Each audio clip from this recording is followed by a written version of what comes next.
Welcome everyone on behalf of the ICF UAE Chapter Board. We'd like to welcome you to tonight's webinar. My name is Dennis Kight. I am the Director of Knowledge and I'll be your host this evening.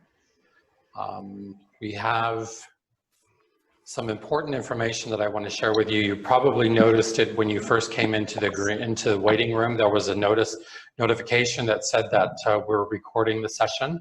And that you've all agreed to be recorded.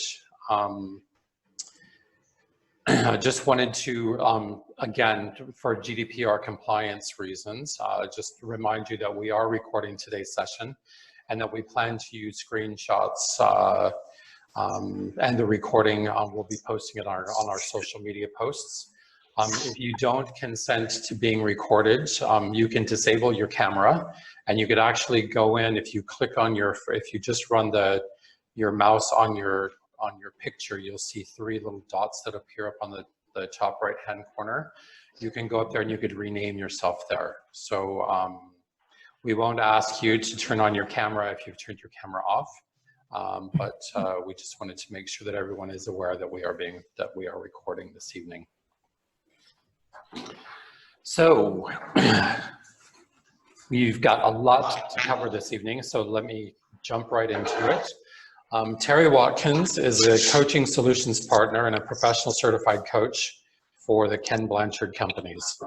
She's worked for the Ken Blanchard Companies for 22 years, manages large-scale international coaching initiatives, and has delivered leadership coaching in multiple sectors, including pharmaceutical, retail, nonprofit, telecommunications, and the U.S. federal government. In addition, Terry is a contributing author on the coaching for the Blanchard Leader Chat, a forum with more than 5,000 subscribers that's set up to discuss leadership and management issues. She's received a bachelor's degree in business management from the University of Phoenix and an MBA from Grand Canyon University. She is a PCC designated coach for the ICF and received her coach training from the Coaches Training Institute. Terry holds a project management professional certification from the Project Management Institute and is also certified in Booth TrueScore, Task Cycle, which is a suite of 360 assessments, and in addition to several other Blanchard assessments, including the LAP2, and she also delivers interview-based 360 debriefs. She is here this evening joining us from North Carolina? Virginia. Virginia, near Washington, D.C., yes. And I will now turn the time over to her. So welcome, Terry. Thank you, Dennis. And then do I have control? Let me stop sharing and give you control. I have control. Yes. How the heck do I give you control here? Let's see. Nope, that's not it. If not, how about if I I'll move this slide. Yeah, you need control here. And if not, I could just say next slide. Excuse me? I didn't hear what you said, Terry. Oh, or I could just say next slide. Sounds like we're getting background noise. Can I ask everyone else to mute their lines, please? Thank you very much. If you go up to the very top, it says View Options, and then Request Remote Control. So let me do that. You're about to request. I'm requesting. Let me see if it comes over to me. Yes. Okay. Let me see if I can move the slides. Can you grant me control? I did. Okay. Okay, there we go.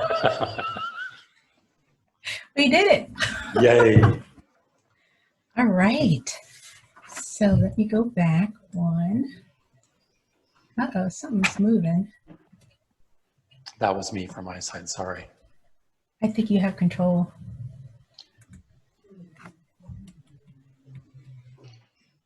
No, it says that you still have control. Huh. But you know what? I just moved you up, so. I see. Sorry about that, everyone. The joys of technology. Okay, I have it. Okay, I got Okay. it. Got it. I'm moving. All right. So thank you for your patience, everyone. We really appreciate it. So let me go to. Okay, so I am so excited to be here virtually with you to talk about authenticity and executive presence. I'm supposed to be on the prior slide. In my role for the past 11 years with the Kemp Blanchard companies in the coaching service department, I have talked with many leaders at all levels, HR business partners, learning and organizational development leaders, senior executives, coaches about authenticity and executive presence. This is a common area of development. When preparing leaders for one-on-one coaching, and they share that they want to focus on authenticity and or executive presence, I ask them, what does that mean to you? And the answers vary. So this evening, we will focus on, it's not moving. We will focus on these key focus areas. These are our key focus areas: defining executive presence, importance of authenticity, and authenticity leadership. So let's begin by, in the chat, I would love to hear from you as far as what does executive presence mean to you?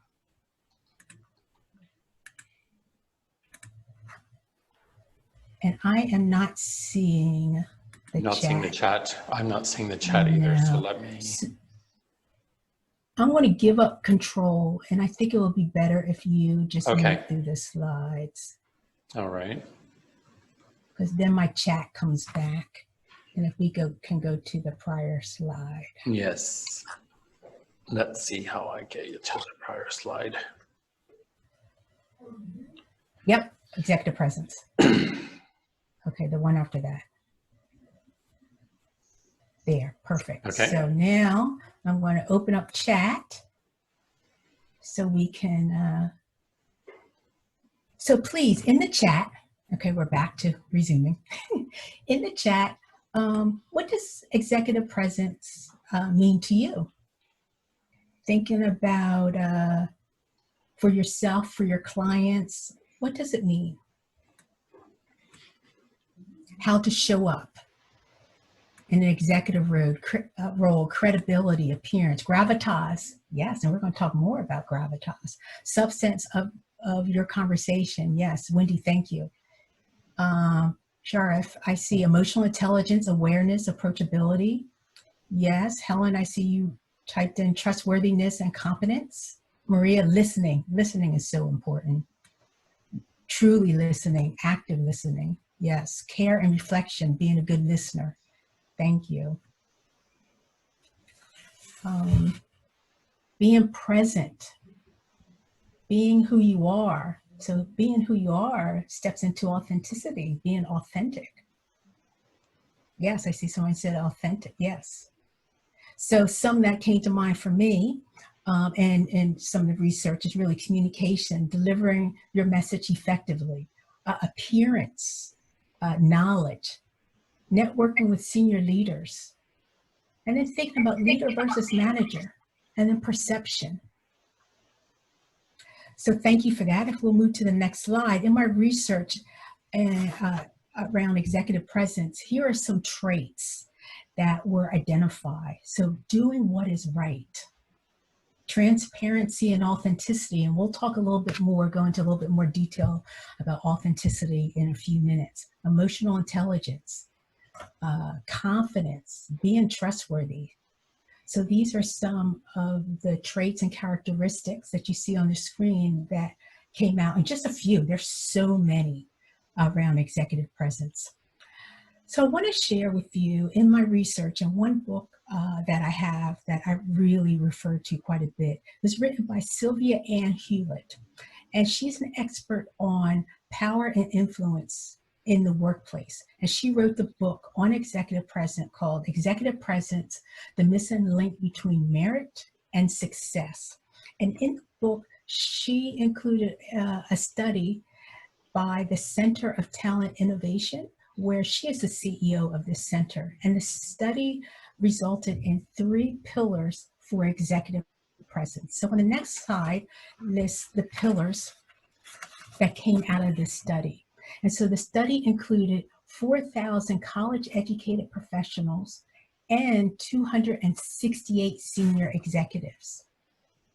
And so the participants in the study showed 67% of them, as you can see on this slide, identify behaviors that fall into gravitas, in that bucket, in that pillar, how you act.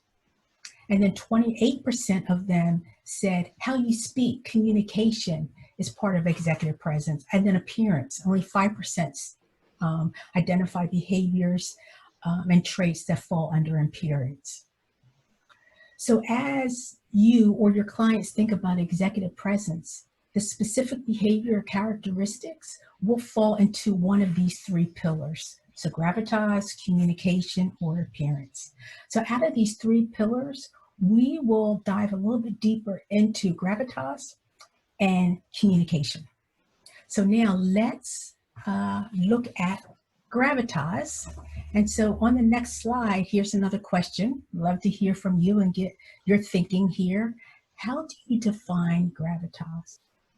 So again, in the chat, or even if a few of you want to come off mute and just say a few words, what does that mean to you? How would you define that? And I'm keeping my eye on the chat. So what do you think? What is gravitas to you?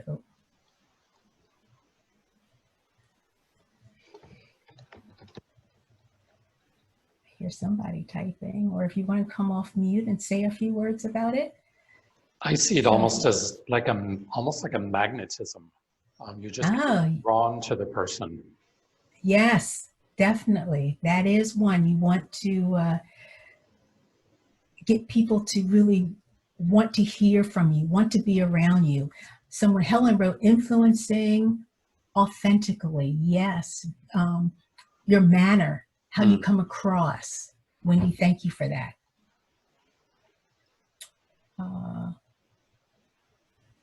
How you treat your team and people around you. Yes. It's causing a feeling of respect and trusting in others. Charisma. Yeah, I see gravitas is all about charisma.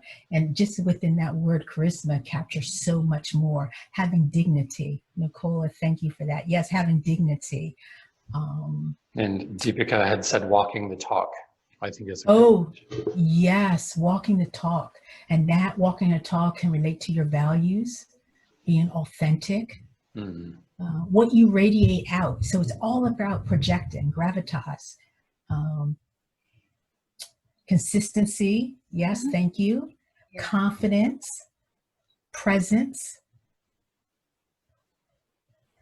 Thank you. Way of being. Yeah. Patty, thank you for that. A way of being. So within the study, there were 6 top aspects of gravitas that came out of the study that I would like to share with you. So on the next slide, you'll see the top aspects of gravitas. So I can go through each one of them, but while I'm going through each one of them, I would like, again, to hear from you. Either you can use your annotation tools. So that is hovering at the very top. You'll see view options. Click on that down arrow view option, hit select annotate, and you should be able to select, say, a check mark or an X or your pointer, and then identify on the screen or in the chat box which one of these top aspects that came out of the study that resonates with you. And so, and I'll just say a few words about each of them as you're doing that. And again, Dennis and I will keep an eye on the chat and highlight some as you're writing on the screen. So confidence and calmness it's about composure, being under pressure, self-confidence, showing that you have control. And by doing that, you're control, you're calm, you're smiling. So they say a lot of authentic leaders, they smile. So that's showing a calmness, a level of confidence, being decisive and grit. So that's the ability to make difficult decisions, especially under pressure, standing firm. And the key here is knowing when to stand firm in order to make a decision that may be a little, not everyone agree with. So portraying that you have the competence and the confidence to make a decision during tough times. Integrity and truthfulness. That's the courage to speak your truth. Doing what is right, doing the right thing, which we saw in a prior slide, being forthright. And I have to say about being forthright, the president of our company, his name is Scott Blanchard. And right now during the COVID and a time that's challenging for all of us, I like the smiley face, integrity and truthfulness. He is truly being forthright with us, telling us the stuff that we want to hear. And really, some presidents would not share some things that we may have to go through, like a cut in pay. But he is being very forthright. And personally, I truly appreciate that. And pretty much everybody in the company, most employees, they do appreciate the forthrightness. Emotional intelligence, being aware of your own emotions and the emotions of others, and acting on that. Showing empathy and compassion, showing humility. And what that means is, being vulnerable and saying when you make a mistake. Reputation and standing, and that's about knowing how others perceive you. Managing your personal brand, and by managing your personal brand, that's a way of influencing others on interpreting the way that you want to be interpreted and perceived. And then vision and charisma, that's important as far as communicating your vision, being optimistic. And many authentic leaders and around executive presidents, you are optimistic. You're able to be persuasive and influencing in a non-threatening way that causes others to follow you, because the key is to create followership in your executive presence and to be likable. So I'm seeing quite a bit. I want to say the most is maybe around emotional intelligence and integrity and truthfulness. Also confidence and calmness. Dennis? Terry, I find it interesting that with the current environment that we're on, being much more visually or virtually based, emotional intelligence becomes even that much more important as an aspect of leadership, because you have to be able to, excuse me, you have to be able to understand the emotions that other people are feeling, the way that people are thinking, by only using the clues that you can see off of a screen, not necessarily that you feel within the room. And so your emotional intelligence, I think, has to be even more heightened as a leader now than maybe it was required to do so in the past. Yes, I agree. It's reading the tone, the spoken and unspoken word. And those who are coaches on the call, isn't that true even with coaching? Especially if you're delivering virtual coaching, which I do quite a bit, more virtual than in person. I have to say my listening has heightened, because when you're virtually, sometimes you don't even see, you're not even on camera. And thank goodness we're more on camera now, so that helps a little bit as far as reading body language. But if someone has a poker face, how do you read that? So thank you for participating. I love it. I love all the colors on the screen. So on the next slide, I would say this is so true for me. We may have to clear. So if you go up and you can clear, and I think Dennis, you can clear all the by the erase to view options, annotate, and then I think it's press Clear. Clear, yes. Or if you want to do that, that'll clear your notes. Perfect. So then on the next slide, I think this is so true. This is about, gravitas is about leading from the heart and the head. So this one CEO, let me move my chat box down. This one CEO stated, that was in the study, you have to be there in bad times as well as good to show you lead from the heart as well as from the head. So the foundation of an effective leader is being emotional intelligent, which is the baseline for gravitas. So I love this.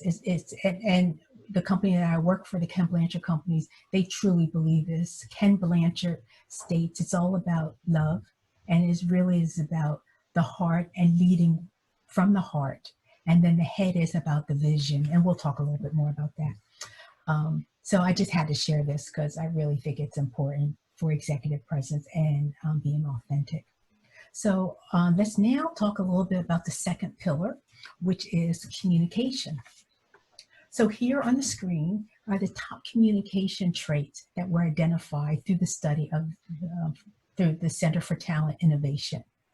And so again, I want to hear from you. You can use your annotation tools again or in the chat. So what stands out for you around communication? What do you believe is the most important communication trait? And so as you're looking at these 6, I will say a few words about each of them, and try to keep an eye on the chat as well. Let me move this out the way so I can see on the screen. Okay, so superior speaking skills. So that's about your grammar, your tone, just being careful of your fill-in words, which I'm trying to be careful of even now, as far as saying, so, So those fill-in words as you're presenting or speaking to others, being succinct. Yes, I see someone wrote listening at a deeper level. That is so true around communication. The ability to command a room. So what does that mean? That is really becoming intimate with your audience. Your charm, being pleasant, your voice, having a nice speaking voice, using stories. Really, I think, Dennis, you mentioned mesmerizing, trying to say that word, mesmerizing your audience. So you're pulling them in. You want them to connect with you somehow or some way through your stories. Forcefulness and assertiveness. What that is, if you have to push back, you want to push back without using I, and it's more, say, for your company or as a larger group. So you're showing it's not all about you. It's about the larger cause, or you're speaking for a larger group. So you want to be careful around your tone, and you want to show sensitivity. Ability to read a client, a room, or your boss. That means you got to tune yourself out. And so as coaches, we know it's not about me. You got to tune yourself out in order to tune into others, to really listen, to be able to understand, to hear others. You want to be emotional intelligent. This is truly where this comes into play. Using appropriate language during the appropriate situation. So really trying to cause your audience to feel comfortable. It's about winning confidences. Sense of humor, of course, is always good to laugh, right? So laughter really helps. Humor endears the speaker to the audience who becomes open to the message, be it the message is good or bad. And then bantering, it's really about having those small talks, checking in with your audience prior to the speech or prior to a meeting, and really to make them feel comfortable and get them engaged. And then body language and posture is never, what she stated in the book is never underestimate the power of body language. Because really, that's the first thing they see. If someone walks in the room, they're seeing your body language. Are you hunched over? Do you have your arms folded? Which I do fold my arms a lot, I notice. And it's really just a comfort for me. But I have to be careful. How are people perceiving me sitting in my chair with my arms folded? So I'm starting to have become more alert about that. So let me see on the screen. Let me see what, so I see listening at a deeper level. Choosing your words are so important based on your audience. Listening is a leadership trait often underplayed, yet so important. There's so many times, even with my one-on-one coaching, listening. It's all around about listening, how to actively listen, how to shut your mouth first, listen for understanding, ask open-ended questions in order to help others either problem solve or really make sure you understand the person and the person feels heard. Start positively always, no matter what. Okay, great. So let me see, where are the most checks, or I'm seeing this, oh, sense of humor. Huh. See a lot of people select a sense of humor. Interesting. The most checks Embody is them. with the ability to read a room or read a client to boss a room. Okay. Yes. That is so important because you can't go in all about you. You have to be able to read the room. That's why I was hoping to be able to see everybody. And, you know, virtually, again, going back to what we said earlier, paying attention to this, the spoken word and the unspoken word. So I would like to share something else. Thank you again for sharing. I appreciate that. So you may want to clear off the annotations and then go into the next slide. I thought this was very interesting. I'm sticking stars on there instead. Let's now see if we can, it's not allowed. To move to the next slide. Yes. Okay, let's do it that way. Okay. All right. All right. There's always more than one way. All right. So this is so interesting. When I read this, I thought, oh, so executive presence is all about how you project yourself and how others perceive you. It is truly a measurement of image that results in performance. It's a combination of confidence, poise, and authenticity. So with many leaders that I've talked to, authenticity is sometimes a standalone topic for coaching. In order to have executive presence, you must be authentic. Leaders who are authentic are perceived to be genuine and real. And if people perceive you to be genuine and real, that means they will have more of a comfort level with you.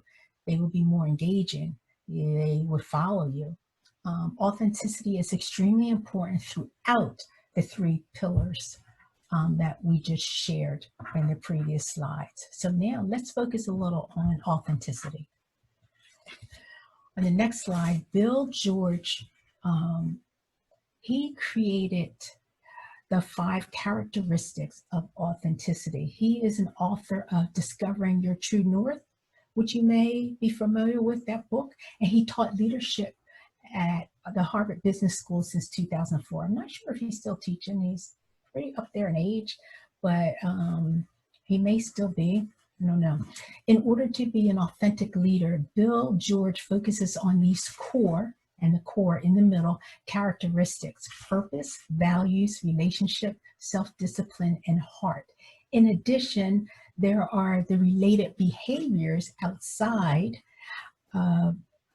behaviors for the core characteristics that include passion, behavior, connectedness, consistency, and compassion. So Bill George believes that these characteristics can be learned and enhanced through life experiences as you're experiencing life. So let's take a look at each of the 5 core characteristics. So passion. So we'll begin with, let me move my chat box down so I can see this pop up. So we'll take a look at purpose and passion. So purpose and passion, authentic leaders have a strong purpose and very passionate about their purpose. And they really care about their work. So then if we move to values and behavior, this is where authentic leaders, they have they're clear on their values and they behave based on their values. So others perceive their behavior is they're showing their values through their behavior. Relationship and connectedness. That is in order. Did you hear me just say those filler words? I'm so in tune to it now. Relationship and connectiveness. In order to build a strong relationship, authentic leaders are willing to be vulnerable, share stories, and listen to others. They are transparent and they build trust that results in followership. So really trust. Trust is so important for people to follow you. Self-discipline and consistency. This is an inherent driver and motivation that strives towards goals while staying loyal to your values as an authentic leader. So again, their values dictates their behavior. They're being self-disciplined around their values in order to accomplish their goals. They create a sense of security for others by demonstrating self-discipline and consistency, by being predictable in their behaviors. And then if we look at heart and compassion, that's showing empathy, again, leading from the heart. That's showing empathy and compassion. Authentic leaders care about others and not solely focus on themselves. So you're showing that you care about others. You truly share. And you can't really fake it, I don't think. And it's how you come across, how you connect with others, how you show up. Any comments about what I just shared here, the core 5 characteristics, the behaviors? Any comments you want to make, either verbally, if you want to take yourself off mute, or in the chat? I think, was it Sharif who had said earlier, leaders walk the talk. And I think that this is a great summation of exactly these 5 characteristics. You have to walk the talk in order to be authentic. Yes. And it's very easy to see when someone is not being authentic. True. And you can see when they step in and out of. I know I noticed a few individuals, I think one point, oh, they're really authentic, they really care. And then it seemed like they switch. I'm like, now is it all about you? Are you really, do you really care? So sometimes you see people turn it on and off. And I wonder about that sometimes. So have they just become skilled at turning it on and off to achieve that goal, to get what they want? So that's something to pay attention to too, because if... Can I just add something here? Yes, please. What I could make out is, when you say authentic, it's all about true leadership itself. It sort of defines the meaning of any true leader. I think that's how I would understand from this wonderful visual that you have projected. Thank you.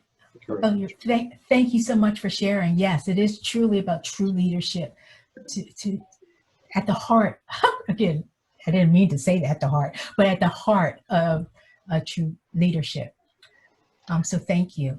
So I think, Terry, one of the things that you'd mentioned earlier is when you see people who are stepping in and out of this, I think what they have done is they've convinced themselves that they're authentic. But if you could actually see them stepping in and out, you know that they're not being authentic. And so it needs to be something that is being perceived, not that you've convinced yourself of it. Other people have to see it and believe it in order for you to be authentic. That is so true. That is such a great point. You're right. Because look how many leaders feel that they are just authentic leaders. They're like the perfect leader until you get feedback, a 360 feedback, right? And it tells a different story.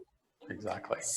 So if we move on to the next slide, so now we're showing you both the 3 pillars and the 5 core characteristics and the behaviors. How do you see the 3 pillars of executive presence and the characteristic of authenticity overlapping?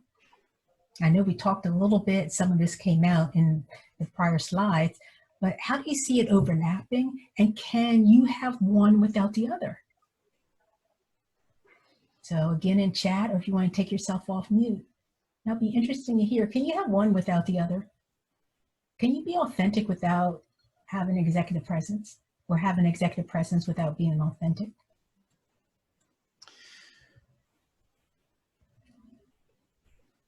consistently, no. I think inconsistently, I think you could probably bounce, or some people could bounce back and forth, but to have a consistent there, I think they both mesh very well together. You have to have one in order, or you have to exhibit one in order to exhibit the other. I see Helen. I think you could, but it would be temporary, Yeah. not sustainable. Yeah, exactly what Helen and Dennis align. Wendy, you could be authentic and simply not look the part of a leader. Yes, because what I was going to share, I'll share it now, is there's a point where you can be too authentic, you know? So depending on, you can go to the extreme of being with authenticity that is not effective. So being emotional, intelligent, and reading your room or the person that you're communicating with, that leads to knowing how authentic can you be. Now, we're in some challenging times right now, and some people are truly being authentic. But then in the workplace, you have to recognize how far do you go with showing your authenticity in order to be effective. Remember, to create followership, to create a comfort level of people wanting to engage with you.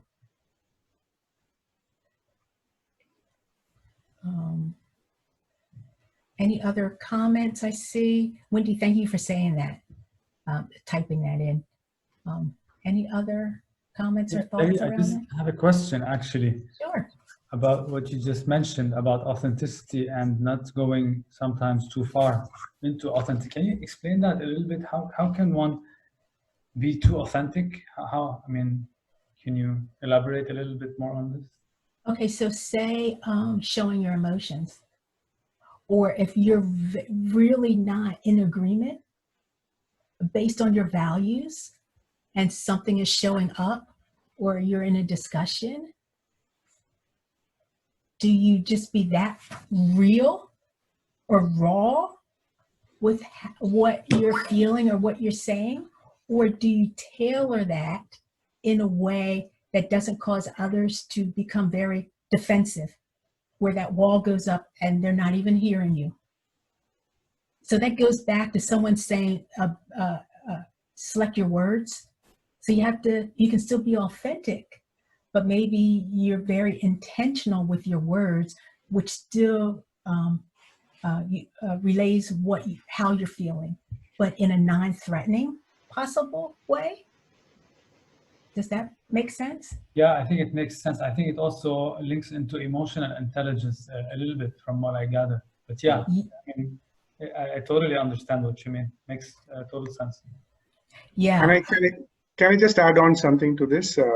Yes, please. I think it sort of summarizes the adage that, the actions speak louder than words. 67% talks about the action orientation, what you demonstrate, vis-a-vis 28%, which is what you speak about. And interestingly, appearance is getting a lower rating of just 5%. So would it mean largely that physical appearance or your psychological presence? How do you define this appearance, and why does it rate so low, 5%? Yeah, because it's 5%. I was surprised at that too, and it's really the appearance is how body language falls under communication, which could fall under appearance too. But it's how you're walking in the room, what you're communicating, how they're reading you. Your appearance here it's how you're showing up, how you your dress. So it does relate to communication, but here it's really how you're presenting yourself, meaning as far as what you're wearing, your posture, how you're maybe even your hair. It's just thinking about the appearance. Yeah, I think as well, it was probably something that was much more expected in the past. Yes. And as more diversity has come into play, the idea behind a leader no longer has to be at least 6 feet tall. They don't need to be blonde. They don't need to be male. They don't need to be 40 years old. The president of a country, for example, doesn't necessarily have to be a white man anymore, or even a man anymore, for that matter. So I think that the more that diversity and inclusion comes in, the less importance the appearance is. I think a great example is Boris Johnson does not look like the typical prime minister, yet he's the prime minister. Donald Trump does not look like the typical president of the United States, but he is. And so appearance, I think, becomes less and less important as we go on. Thank you, Dennis. Yes. Thank you. Thank you. Anita brought up a good point. She had said that if your authentic self is narcissistic or you're not a great person, then being authentic would not serve you well as a leader. Unfortunately, there are leaders, and I use the quotes around them because they're really not, they're in the position, but they're not actually in the service of being a leader. Yes. So I think that's a good point as well. May I comment? Yeah. Yes, please. Okay, my name is Huda. I'm from Jordan. Hi, Huda. Yeah, hi. And thank you very much. It's very valuable. I'd like to share my point of view with authenticity, going backwards a little bit, is that if the coach or the therapist or the guidance, whoever wants to help the other person, goes with the intention of helping, and really without a prior agenda on mind, and showing up, be there to know exactly what is the issue or where the insight of the other person would like to be, and with non-judgmental, disconnect themselves to themselves and just connect with the other person for that moment. Authenticity automatically will generate. So you don't plan authenticity. It comes within the package of how you set your mindset of going, why you're doing the coaching. Is it for the money or is it really helping? Which comes first? Of course, the money is important, but which comes first? Okay, why do you want to do it? Why do you have the passion? So if you care, if you really are not judgmental, if you accept people as they are, if you don't take things personally, if you don't want to gear the person up according to your values, if you don't, you go there, just show up and be there to help them see their own insights. Authenticity will come. Thank you for that. I so agree, and that's at the core. And so you have to have the mindset, especially those who go into coaching, to really want to help others. If you're going into coaching for something else and then showing up, it's your agenda versus the coachee's agenda, right? Exactly. And no compassion, no values, no consistency, nothing. I mean, the chain will be very fragile and broken. And then, I'm authentic. No, you're not. Yes. And eventually that's going to come to surface, isn't it? Yeah. People will see through that eventually. Yeah. Yeah. That is so key. Thank you. Yeah. Terry. Can I add one more thing, please? This is Deepika. Yes. I think, just adding to what Huda said and what you all have been saying already, it's also very important, if you want to be an authentic leader, is to be self-aware. Be self-aware of who you are. What kind of a leader are you? What are you bringing to the table? And whether your style of leadership or your style of coaching is actually hitting the mark. So one point is obviously to understand yourself as a leader or as a coach. Yes. And the other is to then understand whether your style is actually working for the person you're talking to, or do you need to do something else to get to know them better before you can get the best out of them. Yes, such a good point. I totally agree. It begins with knowing yourself. Because even as we go through coach training school programs, we have to work on ourselves first, right? Yes, we who have to am work I? on right. Who am I? Before we can help someone else. Yeah. It really begins at home, and recognizing your style. And Bill George said these core characteristics, they can be learned, but then in order to learn them and to sharpen them for yourself, you have to work on yourself first. Yep. And it begins with self-awareness, because if you're not aware, and if you have blind spots, we all have them, we have to be aware of our blind spots in order to be able to develop them, which then in order to support others through coaching or through leadership. Yep, very true. Thank you. So Terry, Adeline asked the question, how would you coach authenticity rather than teaching authenticity to the leader? That is a good question. I think it goes back to what we were just talking about. Authenticity, it begins with knowing yourself.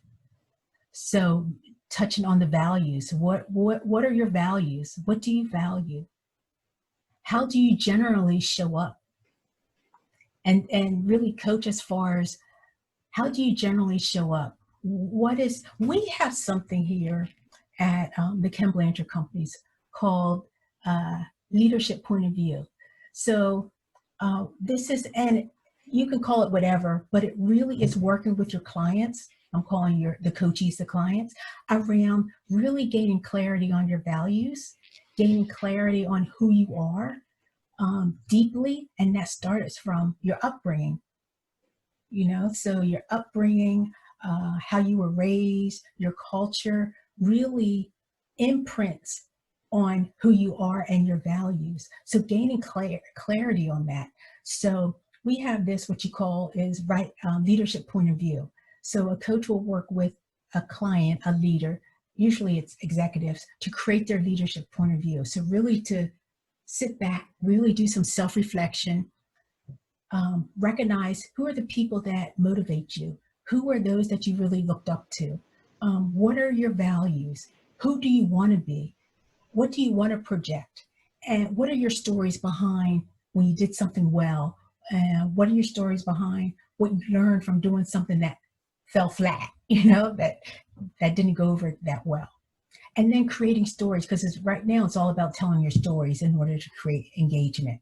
Right. So now you tell your stories. And so then you create a leadership point of view that you share with your team, you share with the company, and you have to be really vulnerable and really open to create that. And so you help a leader to create that, and that's touching on authenticity. Now you're truly being authentic as you go through this process and creating your leadership point of view, how you are as a leader. You share that. The good and the bad, the ugly. Can I add a comment on that? Yes, sure. Actually, some working with authenticity and like cleaning our soul and spirit out. It's about as well limiting beliefs. So if I'm with a client and I find out that there is a pattern that I'm short-tempered, for example, okay. Oh my God, he's not getting it, okay, or something. Then I need to work on my limiting beliefs, and that many modalities will do that. As simple as just sit with yourself and have a good talk with your inner self. I mean, that's the simplest natural way of doing it. So limiting beliefs always goes back to what you have been mentioning about how you have been raised and like that. But consider that if you are, you are passionate about your career and you are compassionate and you want to do the connection and your values are so good. However, something triggers you during the session all the time. Okay, you keep losing patients, clients, and work on limiting beliefs. Do some digging work. Right. And then yes, so it's shifting in your mind Yes. right? It will. That, okay, this is my limiting beliefs or what's so ingrained. What do I need to do to move over here now? Yeah. To create something new, to create in your mind a different path, you know? Yeah. So, and a lot of times we call it assumed constraints. So what are your assumed constraints, which equals what you said, Hoda, limiting, beliefs. So getting over, and that's where a coach can help you identify your assumed constraints and now create new beliefs and new behaviors. And it takes time. We know it doesn't happen overnight. It does take time. Practice, yeah. Yes. Wow, So, this is great. Terry, Helen brought up a good point. She said, I think if you're being truly authentic as a coach, then you're not going to be suitable for all clients. Oh, that is a good point, right? Because I think everyone has a niche, clientele, if you will. And you have to recognize, who do you really match up well with? Well, and that's where the chemistry calls come into play as well. Yes. Because you want to make sure that there's the chemistry there. That's because you're being authentic. Does it match with their authenticity, or does it clash with their authenticity? Yes, that is so true. And when I have one-on-one orientation calls or prep calls with leaders, and there are hundreds of them now, it really is a connection, chemistry. You have to have chemistry. All coaches have their own style. And so it's so important to match up well. And I don't think or believe that just because you're a coach, you can coach anybody and everybody. Nope. Nor should you. Exactly. So I'm looking at the time. This is such a great conversation. I just love it.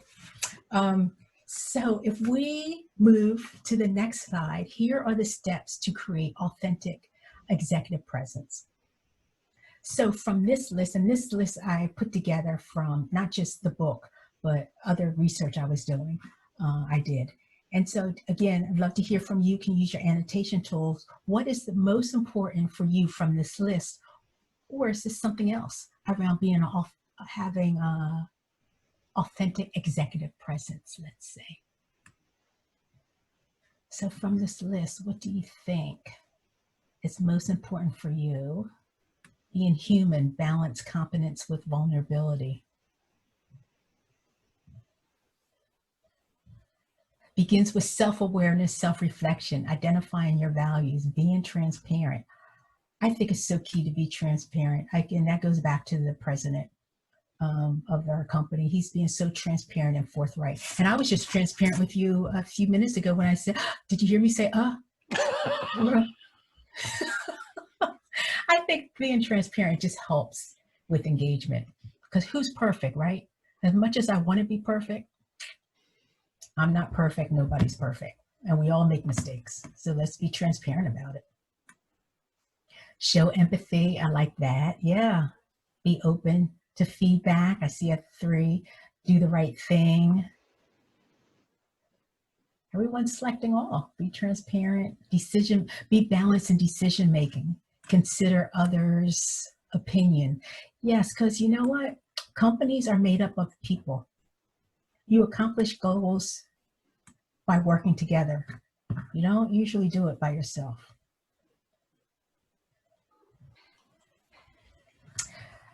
All right. Thank you. So I'm keeping an eye on the time. I'm seeing we have about 4 more minutes. So on the next slide, I want to share with you, this is a snapshot of an authentic leadership coaching framework. And this is just the first page. And so for each one of the characteristics, there are several questions to help you think through, either for yourself or for your client, leader, coachee, as far as gaining clarity around, what does it look like for me to have purpose and passion, or values and behaviors, and relationship connectedness. So going through each of these. So we created this framework that will be available along with the slide deck. Once you complete the survey, we need you to complete the survey. Once you complete the survey, on on this presentation. And please don't hold back, because Dennis promised to send me your feedback, and I am a true believer in feedback because, again, I mentioned blind spots and being self-aware. So I'm open to feedback. So whatever you have to share, I take it and I welcome it. So please complete the survey. You'll get a copy of the slide deck and this framework. And CCEs too, if you're an ICF member. Yes, we need those. I need those. We need those. And so one more thing before we end the presentation, an action. So again, I want to hear from you. What is one learning from today, if you can put in the chat box? And then moving forward, think about how will you apply your learnings to yourself, and how will you apply your learnings to your client. So I'd love to see one learning from today in the chat box, if you wouldn't mind. And as you're doing that, I will show you, if you want to go to the next slide, Dennis, as far as here are the resources I use to put this presentation together. So in case you want to follow up or look at any, and there's this other book I just realized I had another book I didn't add to this around executive presence too. Where's my other book? It's not in reach, but I can send it if you like. Sharif's learning was don't be too authentic, which is a good learning. It is a good learning. You gotta, you know, tweak that. Okay, I see learning about gravitas. Yep. I think it's appropriate to say don't talk about being authentic. I think you need to walk about it. Exactly. Oh, yeah, walk your talk. Yeah. Leading with action from the heart and the head. Authenticity, you can't coach everyone. Right. Being authentic and knowing yourself. Demonstrating vulnerability first with clients. Yeah, being vulnerable. Sometimes it can be scary.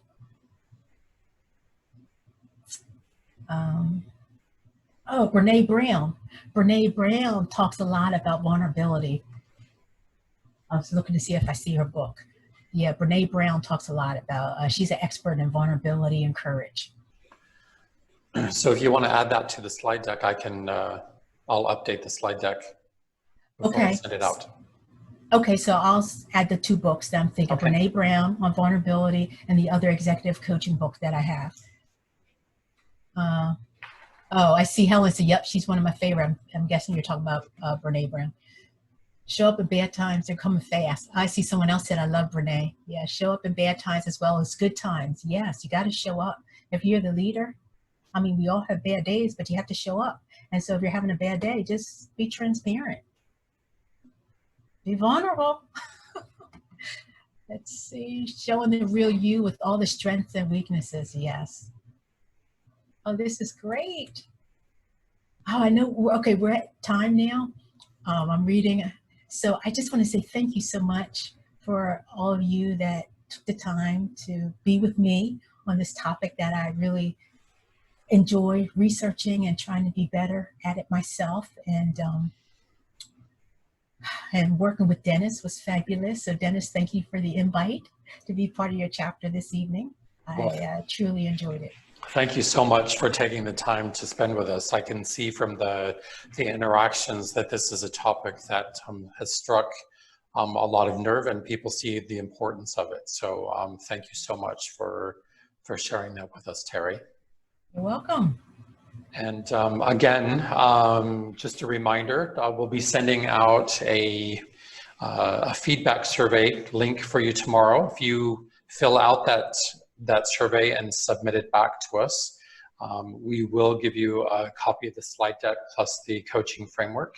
And if you're an ICF member, we will we'll also give you CCUs for tonight's webinar. And with that, thank you all for joining us. Thank you for taking time out of your schedule. Our next webinar is going to be in the second Tuesday of July. We have a really interesting speaker who's booked, who's going to be talking about pro bono coaching, not necessarily being free coaching. I think it's going to be a really interesting session that we could build upon for there. So hope to see you then, and have a good evening, stay healthy and stay safe. Good night. Thank you. Good night. Bye.